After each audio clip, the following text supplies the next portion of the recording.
자, 안녕하십니까. 글로벌 디펜스 뉴스 팬 여러분, 생명을 살리는 방송, 나라를 살리는 방송, 세상을 살리는 방송, 영혼을 깨우는 방송, 글로벌 디펜스 뉴스입니다. 자, 이번 시간은요, 조지 소로스가 세계적인 투자자죠. 투자의 귀재죠. 조지 소로스가 중국 붕괴를 경고했다. 중국 부동산이 붕괴될 거야, 뭐 그런 이야기를 했는데, 실제로 중국 부동산이 지금 반토막 났답니다. 그리고 국민들에게 부동산을 강매하고 있다. 오늘 뭐 이런 이야기를 해보도록 하겠습니다. 자, 이 내용은요, 성상훈의 국내외 정세 분석과 글로벌 디펜스 뉴스 양쪽 채널에 올려드리겠습니다. 양쪽 다 가셔가지고 좋아요, 구독 신청, 알람 등록, 종 모양 클릭하시면 되고요. 저희가 영상이 안 올라오면은 차단됐구나 생각하시고 비상 채널로 가시면 됩니다. 제목을 클릭하시고 2번 비상 대피소를 클릭하시면 돼요. 자, 이번에 보니까 조지 소로스가 이 중국의 부동산 거품 후 경제위기 직면할 거다, 이런 이야기입니다. 이게 세계적인 투자자입니다. 이 사람 재산이 몇백조라고 하니까 몇백조, 몇천조, 뭐 하여튼 어마어마하게 갖고 있는데, 이 사람이 한 이야기가 있어요. 부동산 개발업자에 따른 채무 불이행과 땅값 하락으로 산업이 타격을 받고 있으며, 이거 중국 이야기입니다. 중국 시진핑 주석이 산업 신뢰를 회복하지 못할 수도 있다, 이런 이야기를 올 초에 1월달에 했습니다.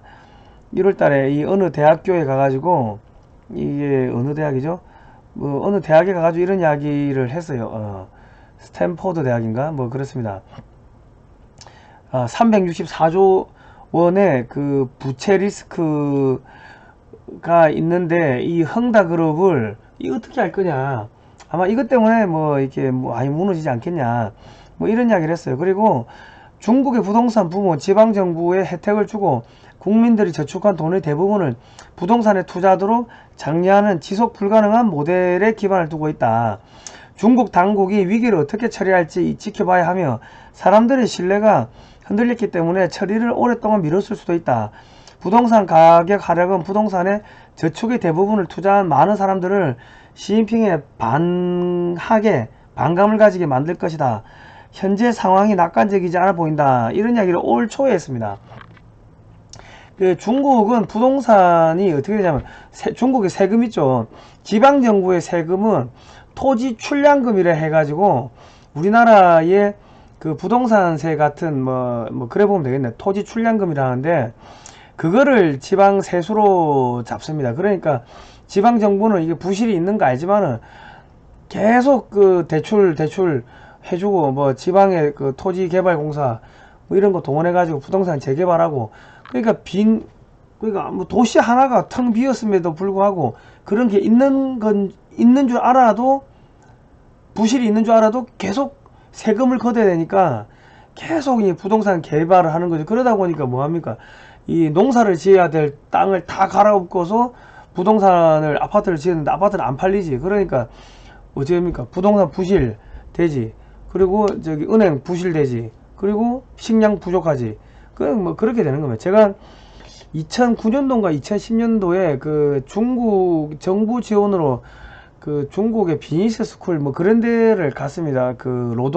산동반도에 위하인가 거기에 노동대학에 있는데, 거기에 비즈니스 스쿨이 있어가지고 갔는데, 거기서 공부를 하다가 상해하고 주변을 이제 좀 돌아보러 갔어요. 친구들하고 갔는데, 상해 그 당시에 벌써 거의 공실률이 50%가 넘어가더라고. 아파트가 몇십 층짜리 빌딩이 있으면 거기에 절반이 채 안 찬다, 그런 이야기를 그 당시에 상공회의소, 그러니까 한인 상공회의소라고 해야 됩니까? 사장님들 모여있는 거기를 방문을 하러 가니까, 거기서 브리핑을 해주면서 여기에 부동산이 지금 공실률이 50%가 넘었다, 그런 이야기를 그때 했어요. 벌써 그게 2009년 2010년이면은 벌써 12년 됐죠. 그러면서 그분들이 이거 터진다 했는데, 덩어리가 크니까는 터지는 것도 시간이 걸렸다. 자, 공동 부유에 멈춘 중국 부동산 시장 상반기 매출이 반토막 났다. 그러니까 어떻게 되냐면, 중국 공산당이 국민들에게 부동산을 강매하고 있습니다. 야, 재산이 있는데 집을 안 산 사람 면담을 하겠다. 이 뭐예요? 찾아가서 어떻게 두들겨 패겠다는 건지, 벌금을 때리겠다는 건지, 뭐 잡아가겠다는 건지 모르겠습니다. 면담을 한대. 그 가족한테 부동산 한 명이 부동산을 사면은 가족한테 대출을 다 준다는 거. 5명한테 5명, 6명 이 부동산 하나 사는데 돈을 대출을 받게끔 해주는데, 문제는 부동산 가격이 떨어지면 5명 다 알거지 되는 거죠. 그냥 가족을 그냥 알거지를 만드는 거예요. 그리고 농산물도 키로당 얼마씩 해가지고 이걸 담보로 또 부동산 대출을 해준다. 그러면 어찌 됩니까? 그 농민들은 부동산 그거 쓸모도 없는 그 깡통 그냥 농사 짓는데 좋은 부동산이 뭐 필요합니까? 그냥 깡통 부동산 가지고 자기 식량도 없고 그래야 되는 겁니다. 그러니까 이제 식량도 이런 식으로 해가지고 그 중국 공산당이 빼앗고 재산도 빼앗고 국민들한테 그냥 떠넘기고 빼앗는다. 그러니까 사람들이 중국 떠나고 싶다. 중국 인터넷 최고의 인기 단어가 도망이라고 하면 도망. 자, 그리고 뭐 전염병, 뭐 제로 전염병 제로 이러면서 중국 전역을 봉쇄를 해버리니까 중국 상하이가 2달 넘게 봉쇄됐죠. 마이너스 13.7%. 베이징 장수성 등도 전부 마이너스다. 근데 마이너스를 다 더하는데 어떻게 플러스 0.4%가 되는지는 모르겠습니다. 이 참 중국의 경제학은 신비합니다. 신비롭죠. 그리고 중국의 부자들 외국 기업들이 전부 탈중국하고 있다. 그리고 사람들이 겁을 먹으니까 돈을 안 써. 돈을 안 쓰니까 돈맥경화, 돈이 안 돌아요. 그러니까 어떻게 돼요? 실물 경제가 붕괴하는 거죠. 중소기업 망하는 거고 자영업자 망하는 거고 돈을 안 쓰니까 사람들이 언제 어떻게 될지 모르니까. 그리고 중국 공무원들도 시진핑 편에 줄 서야 될지 리커창 편에 줄 서야 될지 모르고 그냥 가만히 있는다. 아무것도 안 하고 있는다. 그러니까 어떻게 돼요? 그냥 망하는 거죠. 예.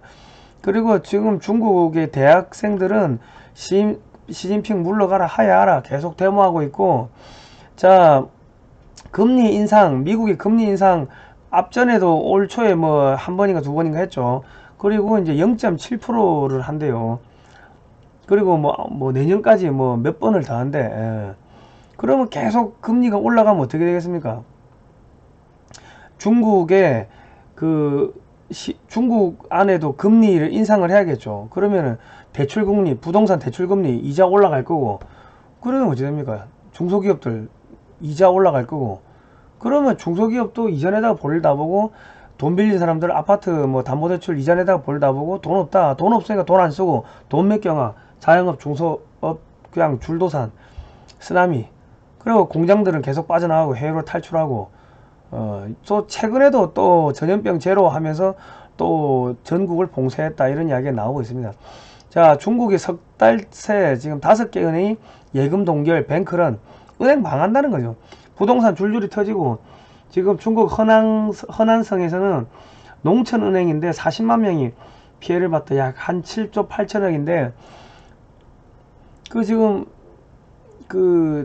서방의 이 투자자들이 중국 정부의 채권을 한 방에 35조치 그냥 매물로 쏟아내버리고 빠져나갔다, 뭐 이런 이야기 아마 들어보셨을 겁니다. 그러니까 지금 채권 갖고 있던 것들 다 팔고 지금 빠지니까 중국의 은행들이 줄 돈이 없으니까 은행장들은 뭐합니까? 해외로 도망가는 거죠. 해외로 도망간다. 그리고 돈 있는 사람들은 전부 해외 도망가고, 그러니까 돈을 못 주니까 사람들이 들고 올라가지고 내 돈 내놔라 하고 데모하니까 이게 막 두들겨 패고, 지금 시비 강제 해상 과정에서 쇠파이프로 두들겨 패고 뭐 그랬다.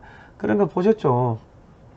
자, 허리띠 졸라매는 중국 지방정부 공무원 임금 최대 40% 삭감. 공무원 월급을 못 주는 거죠. 왜? 토지 출량금이 거쳐야 되는데 그 부동산이 망하니까 세금이 안 거치니까, 그러니까 지방정부도 이제 파산하는 애들이 나온다. 파산하는 도시들이 나온다. 그렇게 되면 어찌됩니까? 전국에 절대 빈곤층이 5억 7천만 명, 뭐 농민공까지 하면 거의 한 9억 명이 절대 빈곤층인데, 지금 우크라이나 러시아 전쟁 때문에 1대1로가 망했죠. 1대1로의 유럽 관문이 우크라이나인데 완전히 초토화돼 버린 거 아닙니까? 그러니까 거기 한 1000몇백조 쏟아부은 거 허공에 날라갔지. 그래 된 거예요. 그리고 뭐 전 세계적으로 1대1로 한다고 중남미 국가 뭐 이런저런 나라에서 돈 투자한 것들 다 날라갔지. 지금 중국이 돈이 없다. 돈이 없으니까 미국 달러 채권을 지금 내다 팔고 있는 거예요. 돈으로 바꾸는 거예요. 예. 그러고 있습니다. 그래 되면은 중국 농민공들은 물가가 올라가고 돼지고기 가격 올라가고 식료품 가격 올라가고 에너지 가격 올라가고 하면은 폭동일 납니다. 예. 폭동일 나고 이제 뭐 굶어 죽고 얼어 죽고 뭐 그냥 빵 터지는 거지. 공무원들하고 시민들하고 자기 재산 지키려고 치고받고 싸우고 쇠파이프 들고 뺏으려는 놈과 안 뺏기려는 사람들과 치고받고 싸우고 그러다 보면은 지금 내전이 터진다. 지금 자기 돈을 못 찾으니까 사람들이 시진핑 욕하고 리커창 욕하고 불평불만을 지금 토로하고 있다. 그러니까 지금 지방정부도 지금 감당이 안 되는 거죠. 그렇습니다. 자, 그 탈중국 하는 기업들이 지금 한국으로 들어오고 있는데 뉴욕타임즈 아시아태평양 지사도 서울에 들어왔고 지금 많은 기업들이 서울로 들어오려고 지금 하고 새만금 쪽으로 들어오려고 있다. 한국으로 들어오려고 하고 있다. 그리고 이제 SK, LG, 뭐 포스코 등 대기업이 5년 동안 1,000조를 투자한다고 합니다. 그러면 또 중소기업들도 돈을 투자하겠죠. 그리고 지금 세금도 깎아주고 하면은 그러면 조금 돈이 풀릴 겁니다. 풀리는데 시간이 걸린다. 시간이 걸리는데 이게 좀 뭐 돈이 빨리빨리 안 돌죠. 그리고 한국도 지금 부동산 대출 뭐 이런 것들이 대출 이자가 올라가고 뭐 그런 일들이 벌어지고 있는데 한국은 지금 뭘 해야 되냐면 1차적으로 우리 기름값, 담배값, 소주값 여기 보면은 부가가치세 10% 말고 뭐 이상한 잡다한 교육세니 뭐니 이런 것들 많이 들어 있습니다. 그 다 이중과세니까 그런 이중과세만 날려도 가스값 내려갈 거고 기름값 내려갈 거고 담배값, 저기 소주값 이런 거 내려가면은 서민들이 숨을 쉴 수가 있겠죠. 서민들이 먹고 마시고 쓰고 하면은 서민 경제가 돌아갈 거 아닙니까? 좀 그렇게 해줘야 되는데 지금 뭐 감세를 하는 걸 보면은 법인세 감세해 주는 것도 있고 뭐 증여세, 양도세 뭐 이런 것들 전부 다 있는 사람들 그 재산세를 감면을 해주는데 있는 사람들만 감면해주고 그럼 없는 사람들은 죽으란 이야기입니까? 그러니까 지금 인기를 지지율이 떨어지는 하나의 원인이 된다. 그래 보시면 될 거고요. 그리고 이제 앞으로 한국이 지금 새만금에 공항을 지금 짓고 있습니다. 새만금 공항이 활주로가 2,500m고 활주로가 하나밖에 없어요. 근데 그거를 조금 4,000m까지 늘려가지고 새만금에서 미국행 직항기가 뜨게끔 만들고 유럽행 직항기가 뜨게 만들면은 그러면 새만금, 전북, 전남 여기에 공장들이 많이 들어오겠죠. 탈중국 하는 기업들이. 그러면 그 기업들이 굳이 비행기 타려고 저기 인천공항까지 안 가도 되니까 교통이 좋아지니까 어마어마하게 기업들이 들어오겠죠. 그리고 해외 기업들도 들어오고 뭐 그러면 다른 지역에서 사람이 들어오고 그러면 전라도 스탠다드가 없어지는 거예요. 안 통하는 거예요. 이제 글로벌 스탠다드가 통하는 거지. 그렇게 되면 어찌 됩니까? 이 전라도 사람들이 이렇게 그 민주당 지지하고 하는 것들이 그런 게 옅어지겠죠. 다른 지역 사람들하고 막 섞이고 하다 보면. 그리고 거기다가 뭘 지어야 돼요? 6.25 박물관 짓고 6.25를 한국 문화 컨텐츠로 만드는 거예요. 우리 6.25는 그 동적 상잔의 비극이 아닙니다. 그 중국 공산당, 북한 공산당, 소련 공산당이 걔들이 쳐들어온 거죠. 자유진영을 망치기 위해 가지고 침략한 거를 막아낸 거기 때문에 인류 최초의 자유의 성전입니다. 인류 최초의 자유의 성전이고 인류 최초의 사상전쟁, 인류 최초의 체제전쟁이었습니다. 자유민주주의냐 공산주의냐. 그러면 이런 6.25 관련 테마파크를 전국에다가 박물관을 만들고 그리고 6.25 관련 해가지고 영화 드라마 만들고 저 장진호 전투 이런 거 만들어 가지고 전 세계적으로 뿌리면은 전 세계에서 관광객들이 지방에도 쏟아질 거 아닙니까? 그리고 외국인을 위한 지방 그 의료관광, 외국인을 위한 의료관광 이런 거 해가지고 지방의 관광단지들하고 묶어가지고 지방도 먹고 살게 해줘야 된다. 근데 지금 윤석열 정권은 기본적으로 보니까 서울대 출신들 전부 유학 갔다 온 사람들 그런 사람들이 주로 참모들에 꽉 차 있다 보니까 이 밑바닥에서 살고 있는 사람들에 대해 가지고는 좀 배려가 별로 없는 것 같아요. 배려도 없고 그리고 역사를 잘 모르는 것 같아 가지고 안타깝다. 역사 전쟁을 해야 되는데 역사 전쟁을 전혀 못한다. 자, 한국의 경제력 군사 능력을 보시면요, 스마트 농업, 식량, 반도체, 5G, 전기전자, IT, 인터넷, OLED 패널, 차량용 배터리, 철도, 고속철도, 뭐 지하철, 수소산업, 자동차, 조선, 기계, 항공우주, 원전, 소형 모듈 원전, 각종 무기, 전차, 장갑차, 전투기, 뭐 이지스함, 잠수함, 그리고 저 해수 담수화 기술, 바이오 산업, 한미 동맹의 우방국까지 하면은 대중국 견제 한국 혼자서 다 할 수 있습니다. 4차 산업혁명에 필요한 모든 기술이 한국이 다 갖고 있기 때문에 한국만 붙잡으면 되는 거예요. 전 세계가. 그러니까 이런 거를 가지고서 이제 박물관도 건국과 부국 박물관도 만들고 조금 이런 역사 문화를 가지고서 박물관도 만들고 해야 되는데 우리 문재인 정권은 검사들만 있어서 그런지 서울대 출신들만 있어서 그런지 잘 모르겠지만 이 상당히 좀 아쉬운 부분이 있습니다. 그러니까 이 문화전쟁, 역사전쟁에 대한 감각이 전혀 없다. 좀 안타까워요. 옆에서 보고 있으면. 그래서 지지율이 많이 빠지는 겁니다. 자, 한국은 핵무장, 핵잠수함 이거는 그냥 흘러가는 겁니다. 기정사실화 되고 있고 우주왕복선, 무인 우주왕복선을 만든대요. 그리고 미국하고 2016년에 한미우주협정을 맺었는데 지금 나사가 한국에 달 탐사 위성 만드는 거를 지원하고 있는데 이게 뭡니까? 우주 밖에 나갔다가 돌아오는 거. 그게 ICBM 대륙간 장거리 대륙간 탄도미사일이 우주 밖에 나갔다가 돌아오는 그 기술입니다. 그러니까 사실은 한국은 모든 기술을 다 가지고 있다. 그러니까 오래 버티면은 중국을 이긴다. 그러니까 지금 영국이 새만금에다가 좀 이 방산업체들이 공장 부지를 지금 내고 있습니다. 자, 오늘 이런 이야기 아직 힘나시죠? 한국은 오래 버티고 있으면 이깁니다. 여러분, 국민 여러분, 겁먹지 마시고 두려워하지 마시고요. 우리 저 근면성실하게 다시 일하고 정상적으로 돌아가 가지고 오래 잘 버티시죠. 자, 저희가 이런 이야기 하니까 유튜브 광고를 다 빼버렸습니다. 자, 여러분, 그 1877-0248 ARS 자발적 유료 독자가 되어주시면 감사하겠습니다. 자, 오늘은 여기까지 하겠습니다. 자, 고생하셨습니다.